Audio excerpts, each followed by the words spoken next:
Quickly, before this video starts, I want to thank everyone so very much for the support on the last video. The positive feedback these videos have received has really convinced me that this is a style of content you want to see more of in the future, and I am more than happy to provide. The channel has grown over 400% since I uploaded my Operation Payback video, and I can't wait to continue sharing the adventure with you all. You've all really made this possible, and we're well on our way to 1,000 subscribers, where I plan to host a special giveaway for you all. And speaking of giveaways, I have a few skins from this operation to give away, marked with a green asterisk. Just stick around to see what they are, and drop a comment saying which one you'd like, and I'll pick some winners at random. Anyway, enough waffling, on to the video. Operation Vanguard was CSGO's 5th operation, launching on the 11th of November 2014 and carried on all the way until the end of March 2015. The pass cost a standard price of $5.99, but was reduced down to $2.99 later in the operation, before going off sale entirely on February the 16th, 2015.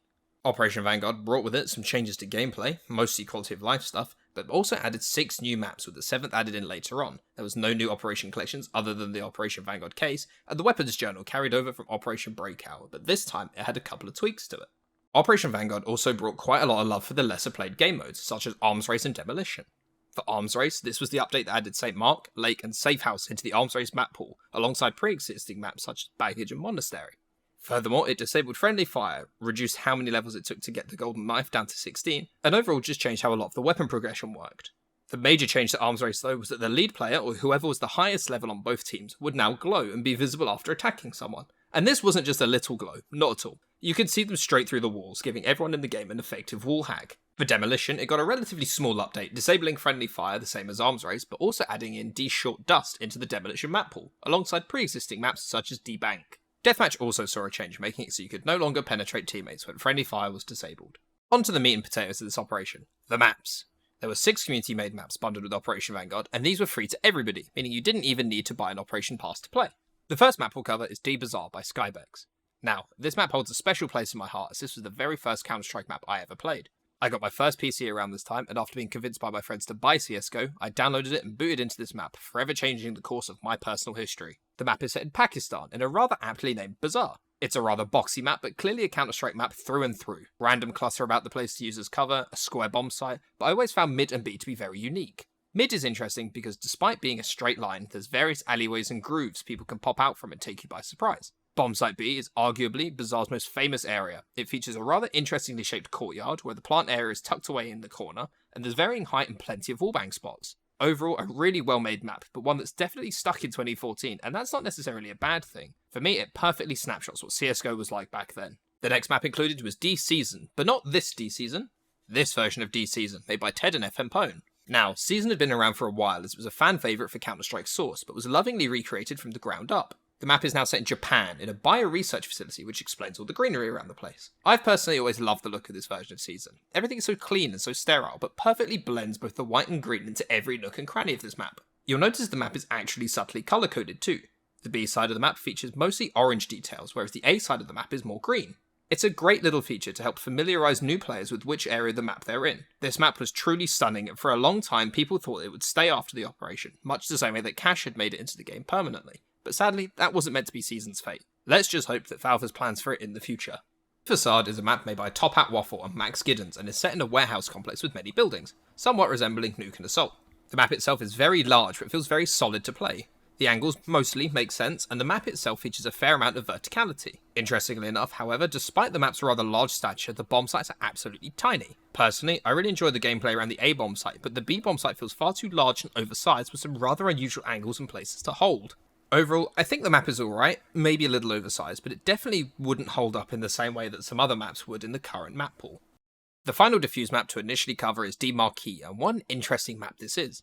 It was created by Kane and Damdam, set in Paris, and is an incredibly detailed map. There's so much diversity on this map too, there's a real mixture of different playstyles that this map offers. Heading to the left-hand side of the map towards the A-bomb site sees a whole train line and subway system that leads back towards the middle of the map. The A-bomb site itself, however, does feel a little uninspired as it's just a clump of metal under a bridge with various hidey holes around the nearby area, and the B-bomb site is essentially just a box.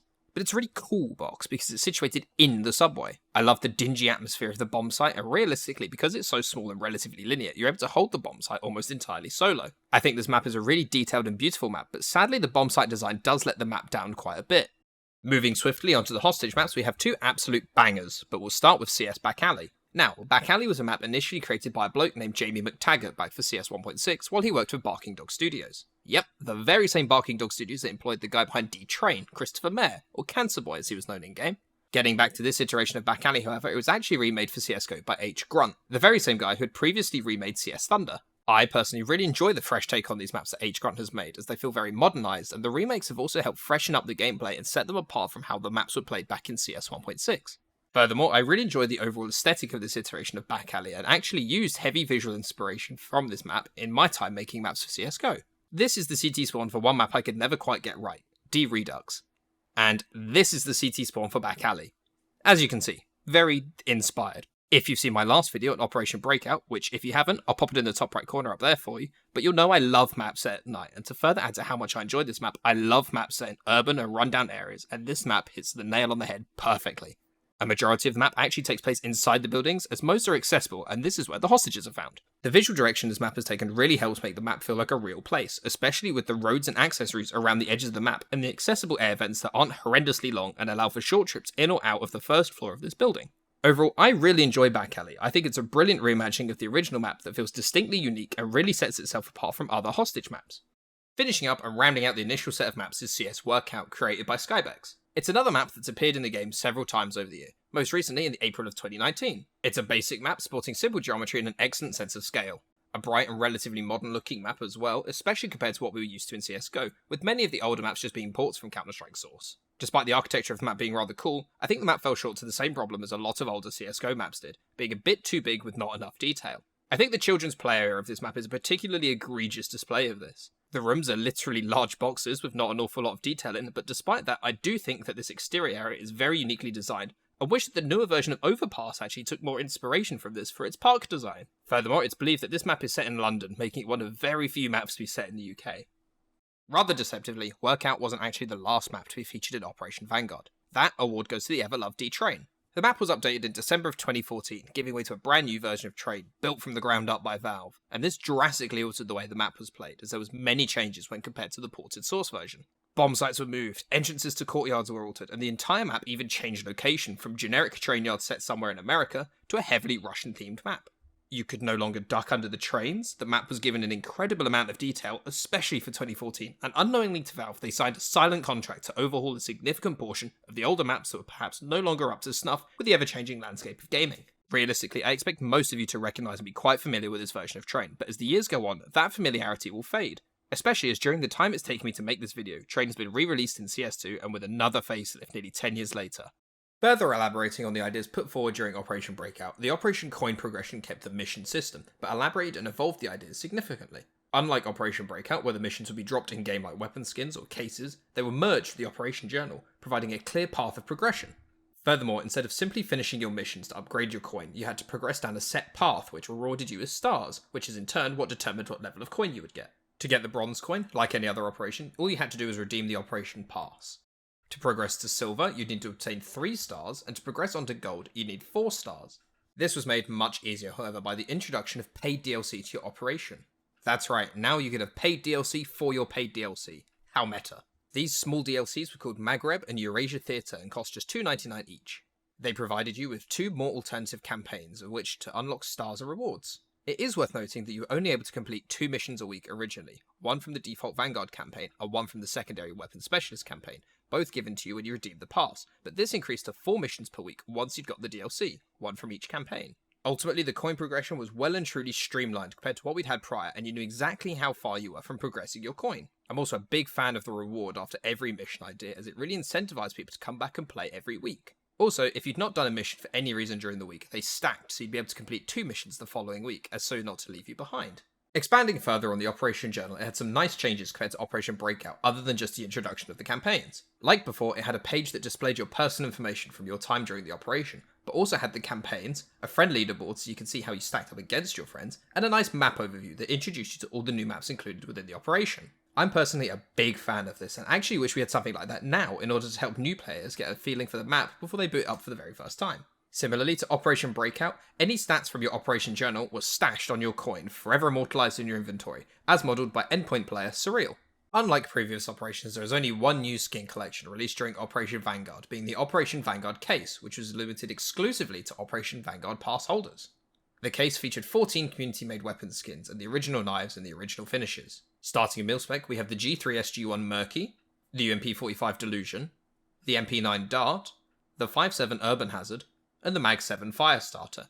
Moving up into restricted, we have the Sword-Off Highwayman, the Glock 18 Grinder, the M4A4 Griffin, and the M4A1S Basilisk. Penultimately, in the classified, we have the Scar 20 Cardiac, the P250 Cartel, and the XM1014 Tranquility. Finally, in covert, we have the P2000 Fire Elemental, and the AK-47 Wasteland Rebel. As previously stated, the knives available in the Operation Vanguard case were the original 5 knives in the original finishes, being the gut knife, the karambit, the bayonet, the M9 bayonet, and the flip knife. All of these knives are available in Vanilla, Night, Forest DD-Pat, Urban Masked, Stained, Safari Mesh, Crimson Web, Blue Steel, Slaughter, Beryl Forest, Case Hardened, Fade, and Scorched. So, to wrap up, what do I think of Operation Vanguard? Honestly, I think this operation was pretty solid.